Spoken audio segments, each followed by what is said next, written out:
오늘 우리에게 주신 하나님 말씀은 고린도전서 15장 3절부터 8절까지 말씀입니다. 한 목소리로 읽겠습니다. 내가 받은 것을 먼저 너희에게 전하였노니 이는 성경대로 그리스도께서 우리 죄를 위하여 죽으시고 장사 지낸 바 되셨다가 성경대로 사흘 만에 다시 살아나사 게바에게 보이시고 후에 12 제자에게와 그 후에 500여 형제에게 일시에 보이셨나니 그 중에 지금까지 대다수는 살아있고 어떤 사람은 잠들었으며 그 후에 야고보에게 보이셨으며 그 후에 모든 사도에게와 맨 나중에 만삭되지 못하여 난 자 같은 내게도 보이셨느니라. 아멘.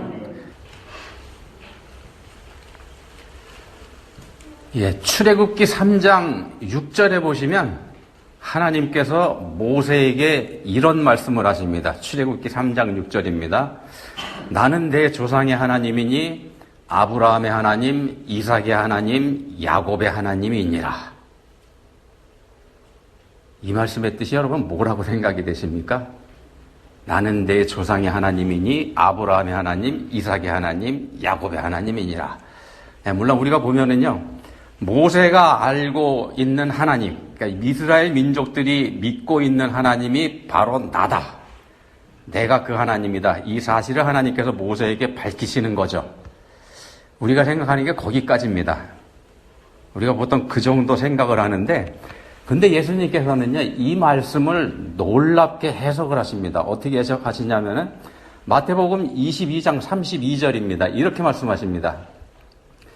나는 아브라함의 하나님이요, 이삭의 하나님이요, 야곱의 하나님이로라 하신 것을 읽어보지 못하였느냐? 하나님은 죽은 자의 하나님이 아니요, 살아있는 자의 하나님이시니라. 앞에서 읽었던 출애굽기 3장 6절 말씀을 인용을 했죠. 그 말씀을 풀이하신 겁니다. 사람들이 생각하지도 못했던 해석을 예수님께서 하십니다. 아브라함도 이삭도 또 야곱도 이스라엘 사람들이 존경하고 사랑하면서 자랑스럽게 여기는 자기들의 직접 조상이긴 합니다만, 그렇긴 합니다만 예수님 당시에, 예수님께서 이 말씀을 하실 당시에 이스라엘 사람들에게 이 세 사람 이미 죽은 사람입니다. 이미 죽었습니다. 오래전에. 그래서 그저 전해오는 기억 속에 남아있는 자랑스러운 조상의 이름일 뿐이죠. 근데 예수님 이렇게 말씀하십니다. 하나님은 죽은 자의 하나님이 아니요 살아있는 자의 하나님이시니라. 무슨 말씀입니까 이게? 아브라함도 이삭도 그리고 야곱도 살아있답니다. 이미 1000몇백 년 전에 죽은 사람들인데 예수님 그들이 살아있다 이렇게 말씀하십니다. 하나님은 죽은 자의 하나님이 아니요 살아있는 자의 하나님이시니라. 나는 아브라함의 하나님이요 이삭의 하나님이요 야곱의 하나님이로라 하고 말씀하신 거는요, 이 사람들이 살아있기 때문에 그런 말씀을 하나님께서 하신 거다 이렇게 해석을 하신 겁니다. 자, 사람들이 상상도 못했던 말씀이었고 예수님께서 이 말씀을 하셨을 때 이 말씀을 알아들은 사람도 하나도 없었습니다. 무리가 듣고 그의 가르치심에 놀라더라. 이게 반응의 전부입니다. 그냥 듣고 놀랬습니다. 그걸로 끝. 자, 예수님에게 직접 듣고 있지만 그 뜻은 알지 못합니다. 이 말씀은요, 영이라고 하는 건 존재하지도 않고, 그러니까 당연히 부활이라는 것도 당연히 없다고 주장하는 사두개인들과의 논쟁 중에 이 말씀을 하신 겁니다. 이 말씀이 출애굽기 3장 6절의 이 말씀이 죽은 자의 부활을 말씀하는 거다 이렇게 예수님께서 깨우치고 가르쳐 주시는 장면입니다. 오늘 말씀이 고린도전서 15장에 들어 있습니다. 고린도전서 15장 우리가 보는데 이 고린도전서 15장의 별명이 부활장이죠. 그렇게 별명이 붙어 있습니다. 죽은 자의 부활에 대해서 말씀을 합니다. 우리가 살펴볼 본문이 3절부터 8절 본문인데 그 조금 뒤에 있는 12절에서 이런 말씀을 합니다.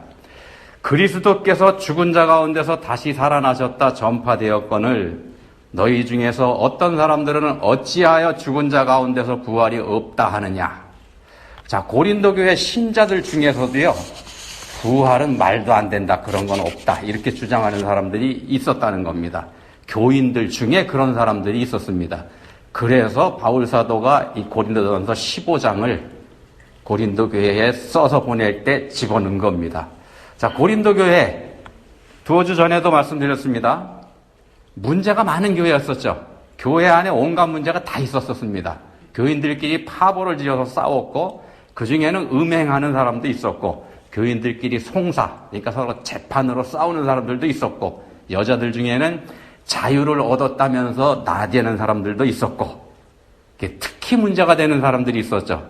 소위 은사 받은 사람들, 방언의 은사, 예언의 은사, 병 고치는 은사 등등 성령의 은사를 받았다면서 자랑했고, 은사를 받은 사람들 간에도 자기들이 받은 은사가 더 나은 은사다, 이렇게 견주면서 자랑하고 파벌을 만들었던 거 두어 주 전에 살펴봤고 말씀드렸습니다. 자, 이런 걸 바로 잡아주기 위해서 쓴 편지가 고린도 전서입니다. 그리스도인은요, 도덕적으로도 윤리적으로도 당연히 바로 돼야 됩니다. 그 말씀도 합니다. 근데 그 말씀과 더불어서 거기서 끝나는 게 아니고, 은사 받은 사람들에게는요, 한 성령, 한 주님께서 주신 은사라는 사실을 깨우쳐 주면서 그걸 주신 데에 목적이 있는 거다, 이런 말씀을 했습니다. 12장 7절에서 그 목적이 유익하게 하려 하심이다, 이렇게 말씀을 했죠. 머리 대신 그리스도의 몸 된 교회를 유익하게 하려고 각 사람에게 서로 다른 은사를 주신 건데, 근데 그걸 가지고 서로 크기를 비교하고 분량을 견주면 말이 되겠느냐, 이런 말씀을 바울 사도가 고린도에 편지로 써서 보냅니다. 자, 그리고서 중요한 말씀을 했죠. 13장 사랑장에서 이런 말씀을 합니다. 사랑이 없으면 아무것도 아니요, 사랑이 없으면 아무 유익이 없느니라. 서로 자랑하고 견주고 비교해서 자기를 세우고 남을 찍어 누르는 용도로 그 은사를 사용한다면, 그러니까 사랑하는 마음이 없이 행하는 은사라면 제 아무리 대단한 은사를 받았다고 할지라도 그거 아무짝에도 쓸모없다, 이런 말씀을 합니다. 쓸모없는 것에 그냥 그치면 그나마 다행인데, 이걸 빌미로 해서 교회를 소란하게 한다면 어떻게 되는가? 받지 않은 것만도 못한 걸 넘어서서 오히려 은사를 사용해서 죄를 짓는 그런 미련한 짓이 돼버린다는 겁니다. 자, 고린도전서 12장부터 14장에서 은사에 대해서 집중적으로 말씀한다고 먼저 말씀을 드렸습니다. 12장부터 14장. 근데 그 말씀을 하면서 은사 중에 은사, 무엇보다도 중요한 은사, 그리스도인이면 누구나 다 받은 은사, 사랑에 대한 말씀을 그 가운데 13장에다가 배치했다, 이런 말씀을 드렸습니다. 그래서 사랑이 없으면 아무것도 아닙니다. 거기에 이어지는 말씀이 15장 부활장입니다. 거기에 이어지는 말씀입니다. 16절부터 19절까지 이런 말씀을 합니다. 만일 죽은 자가 다시 살아나는 일이 없으면 그리스도도 다시 살아나는 일이 없었을 터이요, 그리스도께서 다시 살아나신 일이 없으면 너희의 믿음도 헛되고 너희가 여전히 죄 가운데 있을 것이요, 또한 그리스도 안에서 잠자는 자도 망하였으리니 만일 그리스도 안에서 우리가 바라는 것이 다만 이 세상의 삶뿐이면 모든 사람 가운데 우리가 더욱 불쌍한 자이리라. 무슨 말씀인가 하면요, 부활이 없으면 말짱 헛거다, 그런 뜻입니다. 부활이 없으면 헛되다. 우리가 하나님을 믿고 하나님 앞에 우리가 죄인이라는 사실을 고백하고, 그리고 예수 그리스도 우리 주님의 십자가의 대속으로 그 죄 사함을 받은 걸 감사하고 찬양하는 것, 이건 부활을 소망하기 때문에 하는 겁니다. 부활이 우리 앞에 있기 때문에. 이 세상에서 살아가면서 성경에서 가르쳐주는 좋은 말씀, 이거 실천하면서 선하게 살다가 가면 그거 좋은 거다, 그래도 된다, 이런 생각은요, 일면 이성적이고 지적이면서 합리적이기도 하고 훌륭한 생각인 것 같습니다만 아닙니다. 아닙니다. 죽은 후에 부활이 없다면 다 소용없습니다. 말짱 헛겁니다. 예수님께서 부활하신 게 이 부활의 증거이고 예표입니다. 죽은 자가 다시 살아난다는 걸 예수님께서 직접 보여주신 거죠. 어디다 보여주셨나? 생전에 함께 하셨던 사람들, 그러니까 분명히 예수님께서 돌아가셨다는 걸 아는 사람들, 그리고 분명히 돌아가셨던 분이 확실히 살아났다는 걸 보증할 수 있는 사람들에게 먼저 보여주셨습니다. 본문에 등장하는 사람들이 그 사람들입니다. 본문에 등장하는 사람들이 그 사람들입니다. 고린도 교회에는 부활을 믿지 않는 사람들이 있었다고 말씀드렸습니다. 예수도 믿고 가르침도 따르고 성령 체험도 했고 그리스도인으로서 선한 삶도 살고 있지만 그럼에도 부활을 믿지 않는 사람들이 있었다는 겁니다. 왜 안 믿나? 말이 안 된다고 생각해서. 죽은 사람이 어떻게 다시 살아나냐? 요게 당시 헬라 철학의 관점이었었습니다. 고린도가 헬라 지역 안에 있지 않습니까? 헬라 철학의 관점으로는 죽은 자가 살아나는 거 말도 안 된다는 겁니다. 그래서 고린도 교회 안에서 이렇게 다 좋지만 부활만은 아니다고 주장하는 사람들은 아마도 지식층이었을 거다. 헬라 철학에 좀 밝은 사람들, 그런 사람들이었을 거다고 짐작을 합니다. 자, 예수님께서요, 그리스도인의 조건, 그리스도인이 갖추어야 될 조건 3가지를 말씀하신 적이 있습니다. 그게 뭐냐면요, 마태복음 16장에서도 말씀했고, 마가복음 8장에서도 말씀했고, 누가복음 9장에서도 같은 말씀을 했는데, 이 말씀입니다. 자기를 부인하고, 자기 십자가를 지고, 나를 따를 것이니라. 3가지입니다. 첫째가 자기 부인, 자기 생각 버리는 겁니다. 자기 생각 버리는 거. 이거 어렵죠? 생각을 버리는 거기 때문에 사실상 불가능한 일입니다. 2번째는 자기 십자가 지는 겁니다. 십자가를 진다는 건 죽는 겁니다. 죽어라 그런 뜻입니다. 죽어라. 죽어야 자기 부인이 가능합니다. 죽은 사람은 자기 주장이 없으니까 죽어야 자기 부인이 가능합니다. 그리고 3번째가 나를 따르라입니다. 나를 따르라. 좀 이상하죠? 죽은 사람이 어떻게 따라가는가? 어울리지 않는 말을 3번째 하시는 것 같습니다. 자, 그럼 이게 무슨 뜻인가? 부활장인 고린도전서 15장은 57절까지 있는 기다란 장입니다. 굉장히 깁니다. 57절까지 있는 이 기다란 장에서 한가운데쯤에 해당되는 31절에서 바울사도가 이런 고백을 합니다. 고린도전서 15장 31절. 형제들아, 내가 그리스도 예수 우리 주 안에서 가진 바 너희에 대한 나의 자랑을 두고 단언하노니 나는 날마다 죽노라. 나는 날마다 죽노라. 자기 부인, 자기 십자가 지는 거, 예수님을 따르는 거 해보니까 안 되더라는 거죠. 근데 바울사도가 이걸 할 수 있는 방법으로 터득한 게 날마다 죽는 겁니다. 죽는 거. 자기가 죽어야 자기 자신을 내세우지 않고 자기 주장도 할 수 없겠다라는 겁니다. 살아있는 사람은 자기 주장이 있을 수밖에 없습니다. 자기 생각이 있으니까. 그래서 죽지 않고서는 이 말씀을 따라갈 수 없겠다는 겁니다. 예수님께서 제시하신 그리스도인의 3가지 조건. 자기를 부인하고 자기 십자가를 지고 나를 따를 것이니라. 이 말씀은 그래서 네가 죽어야 하느니라 이런 말씀이 됩니다. 죽은 자가 예수님을 따를 수 있습니다. 따른다는 것도 이상하다고 말씀드렸죠. 여기서 따른다는 이 말씀도요, 자기가 따라가는 거 아닙니다. 자기가 따라가는 게 아니고 수동적으로, 그러니까 피동적으로 끌려가는 거, 그걸 뜻하는 겁니다. 왜냐하면 죽었으니까. 그래서 참 그리스도인이 되는 조건, 죽는 겁니다. 한마디로 하면. 죽은 사람이 참 그리스도인이 됩니다. 예수님 따라 죽은 사람, 그런 사람이 그리스도인입니다. 예수님도 그걸 실천하셨습니다.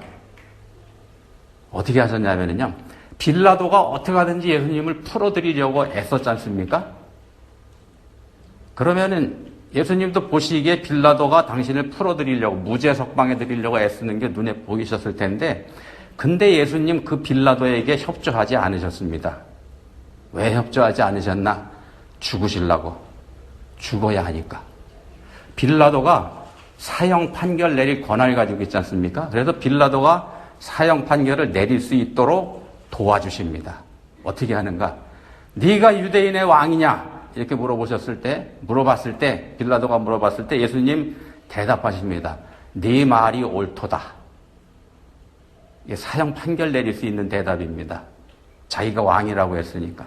이 말씀이요, 마태복음 27장, 마가복음 15장, 누가복음 23장, 요한복음 18장 네 복음서에 다 기록이 되어 있습니다. 복음서 네 권에 다 똑같이 기록되어 있다는 얘기는 중요한 말씀이라는 거죠. 예수님은 당신이 자진해서 죽는 길로 가신 겁니다. 왜 죽으셔야만 할까? 왜 죽으셔야만 할까? 그래야 다시 살아나시기 때문에. 죽어야 부활이 있지 않습니까? 죽지 않은 사람에게 부활 없습니다. 자기를 부인하지 않으면, 다른 말로 해서 자기가 죽지 않으면 부활 생명 가진 영화로운 존재로 거듭나지 못합니다. 그래서 바울 사도가 고백합니다. 나는 날마다 죽노라. 부활을 말씀하는 부활장 중간에서 뜬금없이 이 말씀을 합니다. 가만히 읽어보시면은요, 이 말씀 뜬금없이 하는 것처럼 보입니다. 바울 사도가 이렇게 고백을 합니다. 부활에 대한 소망을 자신이 가지고 있다는 고백을 하는 겁니다. 앞에서도 말씀드린 것처럼요, 사랑하지 않는 사람, 그리스도인, 사랑하지 않는 그리스도인, 아무것도 아닙니다. 사랑이 없으면 아무것도 아닙니다. 겉만 번지르르 할 뿐이고 소리만 요란할 뿐이죠. 근데 먼저 번에 말씀드렸죠.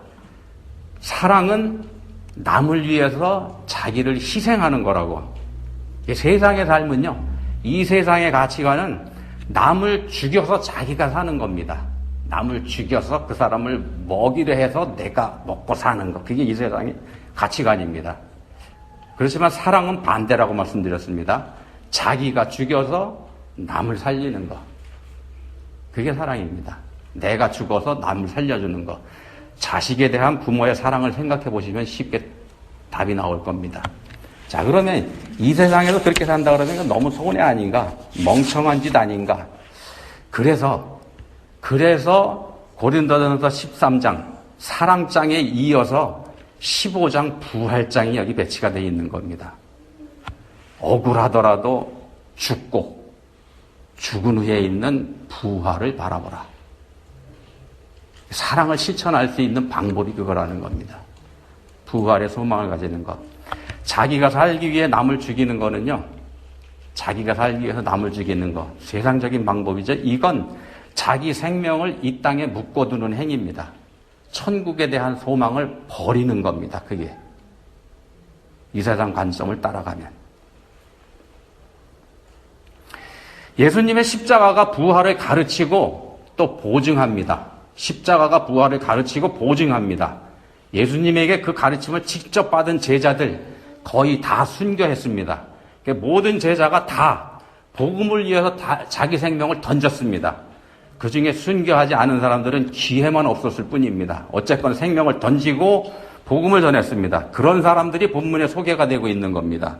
본문에 소개된 사람들 몇 면을 한번 보십시오. 어떤 사람들인가? 이 사람들 전부 다 믿지 않았던 사람들입니다. 예수님께서 다시 살아나셨다는 말을 들었을 때 고지고대로 믿었던 사람 이 중에 하나도 없습니다. 아무도 없습니다. 12제자는요, 예수님께서 생전에 말씀하셨습니다. 내가 죽었다가 살아날 거다. 직접 들었던 사람들인데도 예수님 살아나셨습니다 하니까 안 믿었다는 겁니다. 이 사람들. 그런 사람들입니다. 7절에 나오는 야고보, 예수님의 동생 야고보입니다. 예수님 생전에는 안 믿었던 사람이죠. 부활하신 후에 부활하신 예수님을 만나고서야 비로소 믿게 된 것 같다. 이렇게 봅니다. 어쨌건 믿게 됐습니다. 그리고 생명을 내놨죠. 8절에 등장하는 바울은 어떻습니까? 이 사람은 예수가 부활했다고 말하는 자들을 잡아 죽이려고 날뛰던 사람이었었죠. 사도행전 8장 3절에서는 사울이 교회를 잔멸할세 이렇게 말씀합니다. 교회를 아예 없애버리려고 덤볐던 사람입니다. 자, 그랬던 사람들이 예수님의 부활의 증인이 됩니다. 자기들 눈으로 직접 봤기 때문에 안 할 수가 없는 거죠. 부인할 수가 없게 됐기 때문에 증인이 됩니다. 자기들이 직접 봤고 심지어 이 중에는 함께 식사도 했던 사람들도 있습니다. 유대인들의 식사 짧은 시간에 끝나지 않지 않습니까? 몇 시간짜리입니다. 그 시간에 찬찬히 훑어보고 살펴보고 만져보고 다 해보니까 확실하더라는 겁니다. 도저히 부인할 수가 없는 증거를 봤기 때문에 생명을 걸고 부활을 증거하게 된 겁니다. 생명을 걸고 부활의 증인된 거. 그러니까 예수 그리스도 십자가의 복음을 전한 일에 생명을 내어놓는 것. 이거는요, 부활의 소망이 있었기 때문에 가능한 겁니다. 부활하신 예수님을 직접 만나봤으니까. 그러니까 부활이 확실하다는 걸 믿게 되는 거죠. 성경에서 우리에게 명령합니다. 사랑하라. 서로 사랑하라. 명령이죠. 명령하신 이유이기도 합니다. 부활을 우리에게 보장해 놓으셨기 때문에 서로 사랑하라. 이렇게 명령하신 겁니다. 사랑은 내가 죽어서 남을 살리는 거라고 말씀드렸지 않습니까? 그래서 이 말씀에 순종해서 사랑하면 그 이유는 내가 책임져 줄게. 그런 말씀입니다. 그래서 명령입니다. 우리 인류가 가진 죄 중에 죄, 교만이죠, 교만. 에덴에서의 죄의 정체, 우리가 원죄의 정체가 교만입니다. 하나님이 되려고 했던 거. 근데 자기 부인이라고 하는 거는요, 그 교만을 버리는 거이기도 합니다. 그래서 어렵습니다. 우리 원죄를 부인하는 거기 때문에. 그래서 자기 부인이 그래서 힘든 겁니다. 근데 그리스도인에게는요, 이 교만보다 더 크다고 할 수 있는 죄가 하나 있습니다. 교만보다 더 크다고 할 수 있는 거. 뭐냐 하면 절망입니다. 절망. 절망 왜 합니까? 소망이 없기 때문에 하는 거죠. 소망이 없을 때 절망합니다. 그리스도인은 절망할 수 없는 사람입니다. 왜냐하면 부활의 소망이 있기 때문에. 우리 사람에게서 소망을 빼앗아가는 원수 중에 원수가 있죠. 누구냐 하면 죽음입니다. 모든 소망을 다 뺏어가는 원수 중에 원수, 죽음입니다. 죽음이 모든 걸 다 가져가 버립니다. 모든 걸 끝장내버리죠. 전부 다 무효화시켜버립니다. 그게 죽음의 권세입니다. 그래서 이 세상에서 죽음만큼 무서운 거 없습니다. 그렇지만 그리스도인은 그 죽음 너머의 부활을 바라보는 사람입니다. 그래서 절망할 수 없다는 겁니다. 부활의 소망을 가진 사람이라면 사실상 절망이 불가능합니다. 불가능합니다. 그리스도인에게 죽음은 절망이 아닙니다. 우리가 죽는 거 절망이 아닙니다. 새로운 삶으로 나아가는 과정입니다. 성경에서는 변화라는 용어를 씁니다. 변화하는 겁니다. 이게 뭐냐 하면은, 예를 들면 이런 겁니다. 아기가 태어날 때 탯줄을 끊어버리지 않습니까? 가만히 보시면은요, 아기에게는 죽음을 경험하는 일입니다, 이게. 탯줄이 뭡니까? 생명줄이죠. 생명줄을 끊어버리는 거니까. 그렇지만은요, 누구도 이게 아기에게 죽음이다, 이렇게 생각하는 사람은 없습니다. 아무도 그렇게 생각 안 합니다. 왜냐하면 새 생명으로 이 세상에 태어나는 것이기 때문에. 태중의 삶에서 세상의 삶으로의 변화의 과정일 뿐입니다. 그리스도인의 죽음도 이렇다는 말씀입니다. 이 세상에서의 죽음일 뿐이고 우리 주님이 계신 영원한 나라에서 새롭게 태어나는 복된 일입니다. 영원하고 거룩하고 새로운 존재로 변화하는 것. 그게 그리스도인의 죽음입니다. 부활하신 예수님을 믿고 자기도 예수님처럼 부활할 것을 믿는 소망을 가진 사람들한테만 해당되는 일입니다. 부활의 소망을 가진 사람들한테만. 기독교 신앙은요, 죽음을 이기고 부활하신 예수님을 소망하는 겁니다. 그게 기독교 신앙입니다. 그런 부활의 소망을 가진 사람이라면, 부활의 소망을 가진 사람이라면 죽음이 모든 것을 무효로 만들어 버린다고 해도 절망할 이유가 없다는 겁니다. 그래서 그리스도인은 생명을 주면서까지 사랑할 수도 있는 겁니다. 기도하시겠습니다. 하나님 아버지, 저희에게 서로 사랑하라 이렇게 명령하셨습니다. 권고가 아니고 명령하셨다는 거 저희가 알고 있습니다. 내가 죽고 남을 살리는 사랑을 명령하신 건 높고도 깊으신 하나님 아버지의 사랑이 부활의 소망을 저희에게 보장해 주셨기 때문이라는 거 오늘 저희가 생각해 봤습니다. 이제는 부활 생명을 보장받은 그리스도인으로서 담대하고 넉넉한 마음으로 사랑하면서 살아가는 저희 모두가 될 수 있으면 좋겠습니다. 저희를 도와주십시오. 예수님 이름으로 기도합니다. 아멘.